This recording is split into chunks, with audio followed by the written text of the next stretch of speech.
महागठबंधन की जो सरकार है उसमें जो इंटरनल पॉलिटिक्स देखी जा रही है वो इतनी मजबूत नहीं है कंपैरेटिवली। अगर हम बीजेपी की बात करते हैं तो अमित शाह जी ने बहुत अच्छे तरीके से जो अपने साथी लोग हैं और जिनकी अलायंस है उनके नेता को पकड़ के रखा है। जो चीज़ महागठबंधन की सरकार में जो सीनियर पॉलिटिशियंस है वो मिस कर गए, मतलब वो छूट गया उनसे, वो अच्छे से नेतृत्व नहीं कर पाए।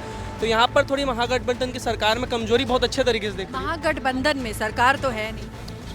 अब देखिए यार, बात ऐसा है ना, पॉलिटिक्स में कब किसकी सरकार बन जाए, ऐसा बोलता बोला उसके बाद so what do you feel since you are saying कि उनमें यूनिटी की कमी दिखी है व्हाट्सोएवर रीजन से, अभी काफ़ी फैन फेयर के साथ you may have seen rallies वगैरह की गई and there was a whole Rahul Gandhi and Tejashwi Yadav rally happening and all, so do you feel कि उससे कुछ यूनिटी दिखाने में इम्पैक्ट आया है या that is gone, people have forgotten? Ma'am अब देखिए, रैलीज तो बेसिकली वो की तो जनता के लिए जाते हैं कि जनता का वोट अट्रैक्ट हो।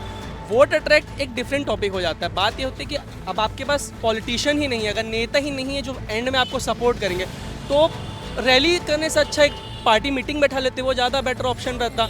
अब जैसे कि सेम चीज़ बीजेपी में, जैसे कि जितना मेरा अंडरस्टैंडिंग है वो ये कहता है कि बीजेपी हर एक रेगुलर टाइम पे अपना मीटिंग करते रहता है, वो देखते रहता है कि क्या वो दिक्कतें उनके पार्टी के अंदर है।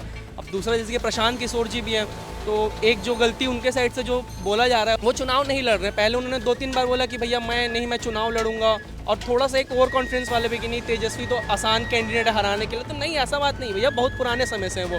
प्रशांत किशोर भी एक अलग स्ट्रेटजिस्ट है, और उनको क्या है, उनके पॉलिटिक्स में चुनाव में ना खड़े होने से एक नेगेटिव इम्पैक्ट बनता है उनके सपोर्टर के लिए। अब आप ऑब्वियस सा बात है, मैं इसको सपोर्ट कर रहा हूँ, इसकी पार्टी को सपोर्ट करो। अब यही चुनाव नहीं लड़ेगा तो मुझे भी लगेगा ना कि भाई क्या फ़ायदा इतना सपोर्ट करने का। तो प्रशांत किशोर जी से एक जो थोड़ा सा गलती ये हो रहा है वो यही वाला कर रहे हैं, बट गवर्नमेंट तो बीजेपी का ही आने का चांस है। बिहार में बिजनेस करना थोड़ा कंपैरेटिवली मुश्किल है एज़ कम्पेयर टू गुजरात। अब जैसे कि हम एक बहुत छोटा सा किस्सा है, जब टाटा की जो कंपनी थी, जब टाटा को अपनी प्लांट लगानी थी तो वो एक बार वेस्ट बंगाल गए थे। तब ममता जी ने बोला था कि नहीं आप तो हमारा ज़मीन खा जाएंगे, हमारा लेबर लोग को खा जाएंगे, ये वो। तो वहाँ के लोगों ने भी ममता जी को सपोर्ट कर दिया। अब वो चले गए वहाँ से, नहीं लगाने दिया। अब उसी टाइम उनको मोदी जी ने कॉल किया। अब किस्सा बताया जाता है कि आपको ज़मीन चाहिए, तो रतन टाटा जी वहाँ गए। उसके बाद उन्होंने बातचीत की, तो उन्होंने बोला कि ठीक है मोदी जी, अब कुछ 6-7 महीना तो लगेगा सारा क्लियरेंस होने में, उसके बाद मैं आगे चीज़ देखता हूँ। तो वहाँ पर मोदी जी ने अच्छे से बोला कि नहीं आप इतना दिन का क्या बात है, मैं 1-2 दिन के अंदर ही सारा काम कर देता हूँ। वो अलग बात है कितने दिन में हुआ, बट बात है ना अपॉर्चुनिटी देखने वाली चीज़ है, जो कि do you think that model, like a lot of positives आपने काउंट किए गुजरात के बारे में, बिजनेस करना है एंड अपॉर्चुनिटीज़ है, do you think that model can ever be replicated in Bihar? There is nothing impossible.